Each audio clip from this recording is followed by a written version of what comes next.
മണിമലർക്കാവ് ഭഗവതി ക്ഷേത്രത്തിലെ കുതിരവേലയ്ക്ക് നൂറ്റാണ്ടുകളുടെ പഴക്കമാണുള്ളത്. കുളമ്പടിച്ചെത്തുന്ന പൊയ്ക്കുതിരകളുടെ വർണ്ണവൈവിധ്യവും രൂപഭംഗിയും മണിമലർക്കാവിൻ്റെ പ്രത്യേകതയാണ്. അഷ്ടമംഗല്യ പ്രശ്നത്തിൽ 8 നൂറ്റാണ്ടിലേറെ വർഷം പഴക്കം പറയപ്പെടുന്ന ക്ഷേത്രത്തിൽ എന്നാണ് കുതിരവേല ആരംഭിച്ചത് എന്നതിന് രേഖയില്ല. ചെങ്ങഴിക്കോട് നമ്പ്യാരുടെ പടനായകനായ ഒറ്റയിൽ നായർ കൊടുങ്ങല്ലൂർ ദർശനം കഴിഞ്ഞ നേരം തിരിച്ചുള്ള യാത്രയിൽ കുടപ്പുറത്ത് ദേവി വന്നു എന്നാണ് ഐതിഹ്യം.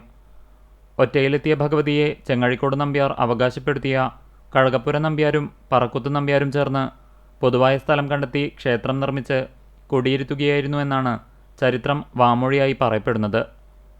ചെങ്ങഴിക്കോടിൻ്റെ പരിധിയിൽ വരുന്ന 18 ദേശത്തു നിന്നും ക്ഷേത്രത്തിലേക്ക് വേലയാഘോഷങ്ങൾ വന്നിരുന്നു.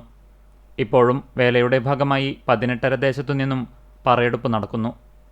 18 കാവുകളിൽ നിന്നും പണ്ട് പൊയ്ക്കുതിരകളെത്തിയിരുന്നു. പല കുതിരകളും കാലപരിണാമത്തിൽ നിന്നുപോയിരുന്നെങ്കിലും വിവിധ ഉത്സവാഘോഷ കമ്മിറ്റികളുടെ നേതൃത്വത്തിൽ പുതിയ കുതിരകൾ വേലയിൽ പങ്കെടുക്കുന്നു. ദേശക്കാവുകളിൽ നിന്ന് പട്ടുചുറ്റിയ ഭഗവതി കുതിരകളും ഉത്സവ കമ്മിറ്റികളുടേത് ആൺകുതിരകളുമാണ്. ക്ഷേത്രാചാരത്തിൻ്റെ ഭാഗമായി ആൺകുതിരകൾ വരും വർഷങ്ങളിൽ ഭഗവതി കുതിരയായി മാറും. കൃഷിയുടെ വിളവെടുപ്പ് കഴിഞ്ഞാൽ എല്ലാ ജാതിയിൽപ്പെട്ടവരും ഭഗവതിക്ക് വിത്തിടുക എന്ന ആചാരവും ക്ഷേത്രത്തിലുണ്ടായിരുന്നു.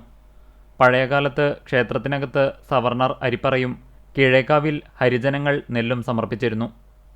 വറുതിയിലും കെടുതിയിലും കിടാങ്ങളുടെ മുമ്പും പിൻപും നിന്ന് ദീനങ്ങളിൽ നിന്ന് കാത്തുരക്ഷിച്ച് പണിക്കും ഭക്ഷണത്തിനും മുട്ടുവരുത്താതെ ധാന്യമണികളെ മലരാക്കി അന്നമാക്കി ഊട്ടിപ്പരിപാലിച്ച ദേവിയുടെ വേലയ്ക്ക് ജാതിമതഭേദമന്യേ ആയിരങ്ങളാണ് എത്തിച്ചേരുക.